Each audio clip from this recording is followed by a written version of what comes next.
Welcome to the Narrowboat that James built. Hope you're well. Thanks for joining me. Well, today I want to crack on and put the gaps in those drawers. So I've got some kind of handle, and I reckon I'm going to go just for a D-shape profile gap at the top of each drawers to give them a bit of definition. Now I've kind of had a day to think of it and look at them, it looks a bit odd just like that. So I'm hoping that those handle gaps will give it some definition and make them look like drawers as opposed to just like a few kind of planks that they currently look like at the moment. So that's going to be the plan today, or what's left of today. I had to go to London for a meeting, so which was nice, but I'm back. I'm going to crack on with that. If I was to cut a kind of hand gap at the top of each one in the middle, that will give it a lot more definition. The only thing I've got to be mindful of is that inner board there of that melamine. I'm going to have to trim that away as well, otherwise you just put your hand in and go straight onto that, so it's not going to provide any aperture at all. So that's going to be trimmed away, and I'll do it basically inside those screw holes there. And as long as I get the same profile on the front edge, that's all that really matters. So I'm going to take them all out, draw something on it, and cut them out with a jigsaw. That's the plan, and file it down. And I think on this one, if I was to do it a little bit in there, because if my hand was to go in there and pull it open, that's probably just a little bit too tight. Although I do have kind of quite large hands, people have remarked, but anyway, so yeah, a bit on that side, bit on that, and also if it was there, you'd see all that join, which is going to be crap. So through there, after doing this, I might have to put some filler in it to see what it looks like, some wood filler, if there's any kind of gaps like that, which I'm unhappy with, but we'll see what it looks like. So obviously there's only one way of getting this stuff out. I could take the whole drawer apart and take that bit out. I can't really be bothered. The cutaway for this doesn't really touch that, although the bottom of this is basically in line with the top of that. So I want it to come down kind of about an inch, something like that. So just go in with the multi-tool.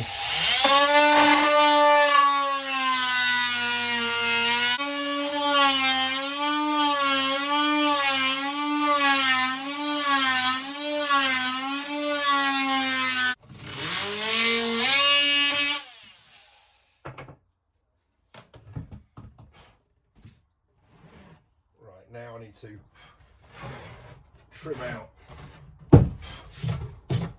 what I've marked on there.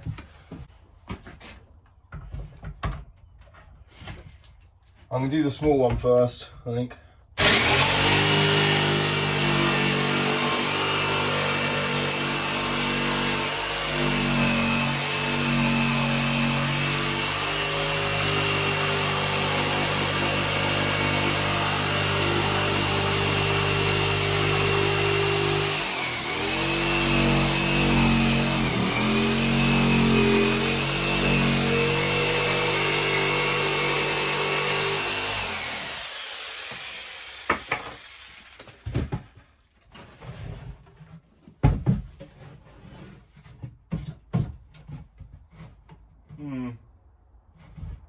Yeah, it's the right kind of size for it, I reckon.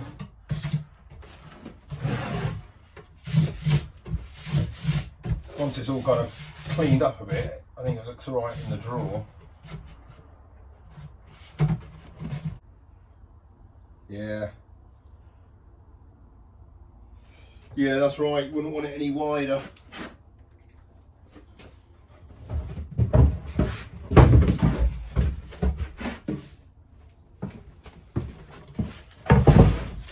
Well, that was quite lucky. It's actually come out okay. The seam, the join there is okay once it's filed down and rounded off. That'll look alright. Alright, 2 more of them. So I think that works. If it was any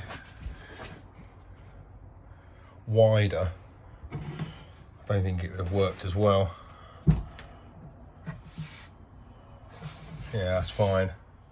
And in place, I think that works as well. If they were all like that. Right, I'll do the other two and then file them down, make them look half decent.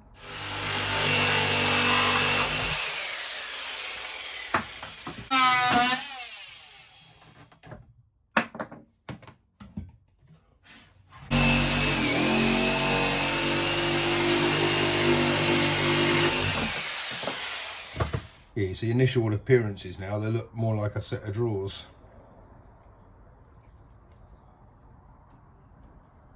I think I'm glad I went for the narrower handle option. So now I'll clean these all up. Job's good.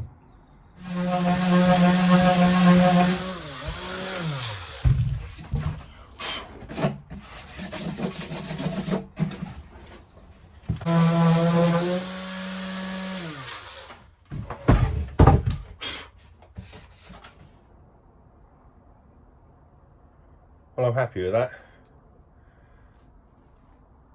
They're all uniform. I'm going to sand it down more to take out the unevenness in the timber. But as far as handles go, or drawer openings, that's ideal. Nothing can go wrong, nothing can fall off, the kids can't rip it off. It's fine.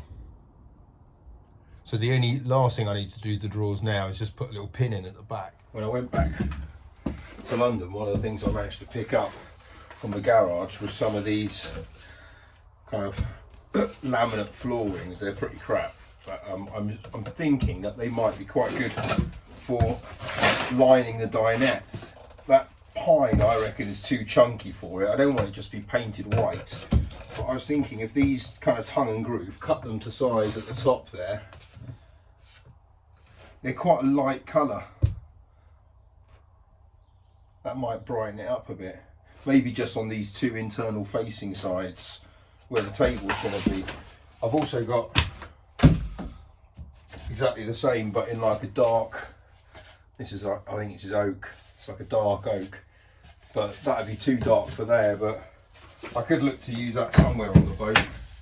It's only crappy stuff, so I don't want it to be anywhere. It's certainly not good enough for the floor, but I reckon for the side of the dinette or something that might work all right. I've got something else for the dinette which is going to be way better, so I'm glad I bought that back. Right, one of the bits I got was this, which is like an old like bed thing that the kids used to sleep on when they were crashing in the lounge. And I'm thinking if I hack it up a bit, yeah, see that bottom piece there, that's the one I want. So if I cut it along that seam, there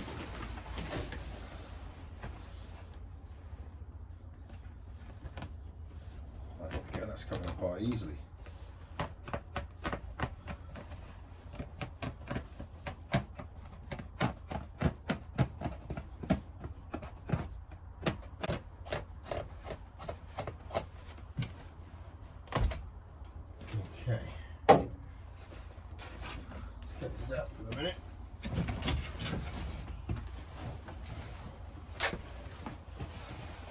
Oh, maybe I do. That's got no top to it. That's the one with a surface to it. Right, I need that one.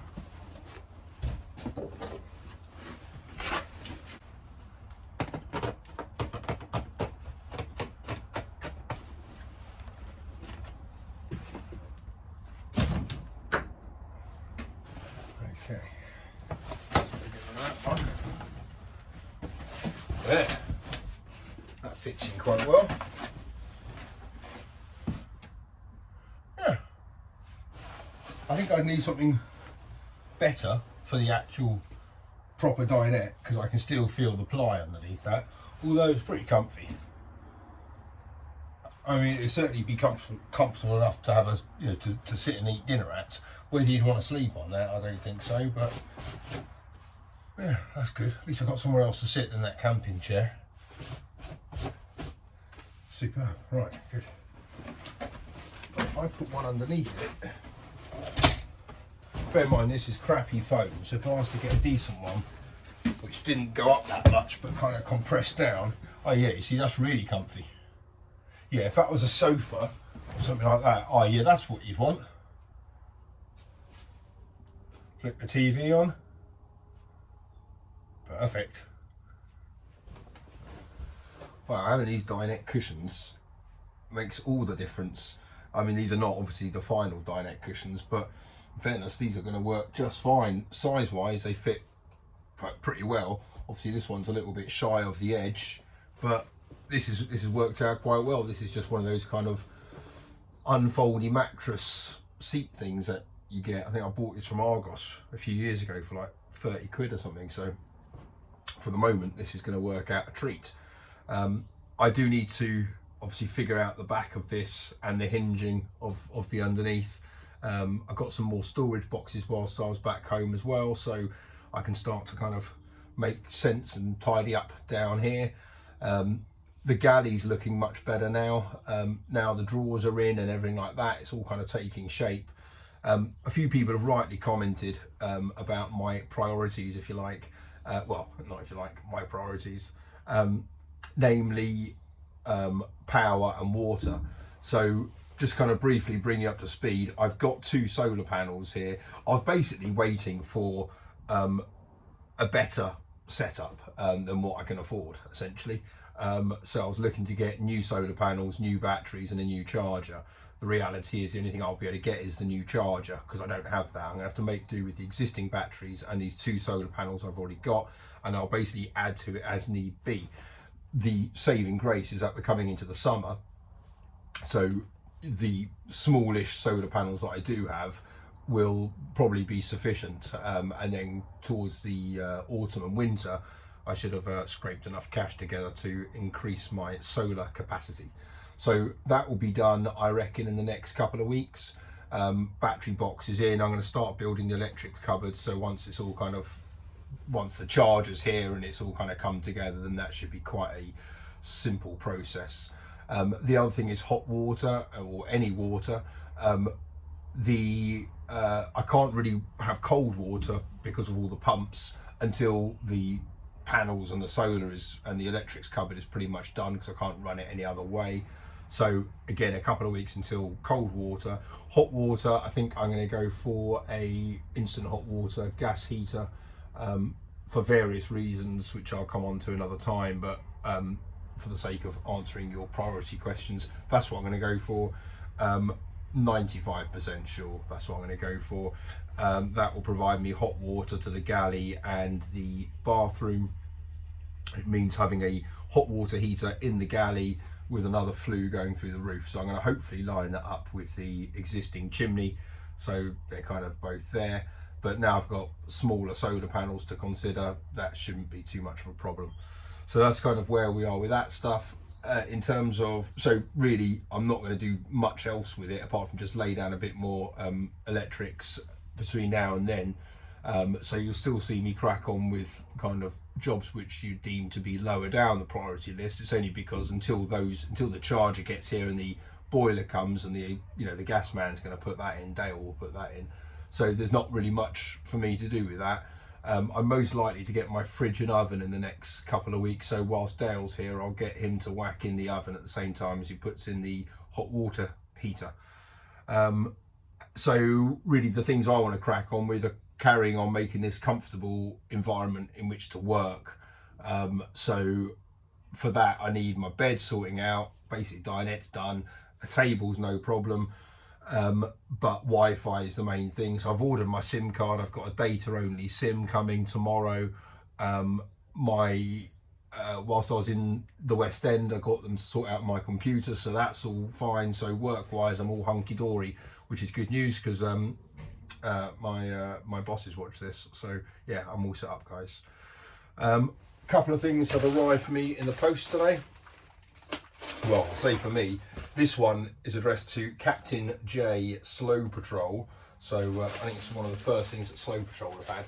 But the other thing is that this comes from a company called Nauticalia, which is in kind of southwest London, and I know them, and they're a marine shop which sell kind of nice decorative things for boats.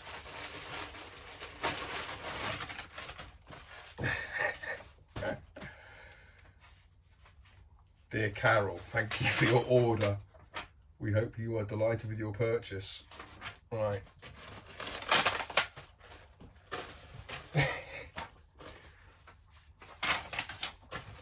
So it looks like a seat cover with Slow Patrol on it, and another seat cover with Slow Patrol on it. There's something in there. Yeah, so those are seat covers, canvas seat, and a personalised knitted beanie. I can't see the personalised knitted beanie in there. Personalised knitted beanie. Now I think those are the two canvas things, so maybe the beanie will come tomorrow. Thank you for that, Carol. So do they go on any seat then? I'll work that out.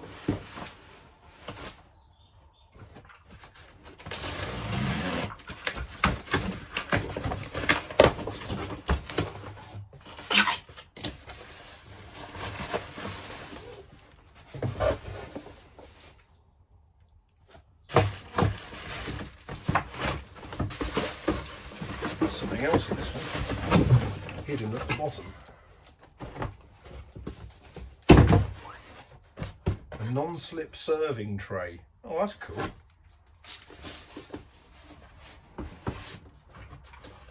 What on earth is this one? This weighs a ton.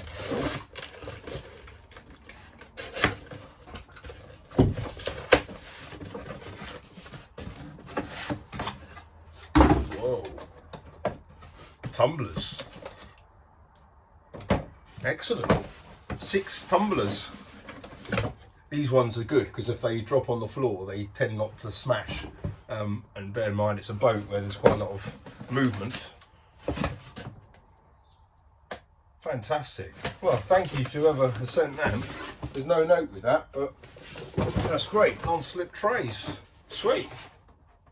Happy days. Right, I'm going to crack on with the bow bedroom, lowering, I probably shouldn't put that near my face, lowering that observation bow. I keep forgetting what I'm calling it. So yeah, I've got to lower that by about 2 inches. So that's a bit of work because all the CLS basically needs to come out, be adjusted and then be put back in. So that's a job for tonight, and then once that's done, I've managed to acquire another type of thing like this, cushion, I think they're called, to go on that. But it's the right kind of size. Well, I think it's the right kind of size. Basically, it's triangular and it's pretty big. So I thought, well, I'll have that.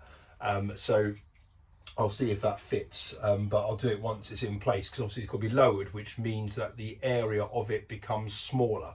So, but not by much. Oh, hopefully not by much at all. I don't think I'll have to trim that big board at all, but yeah, I might have to do some slight adjustments, but not by much. Anyway, that's how it's going at the moment. Look after yourselves until next time. Bye bye.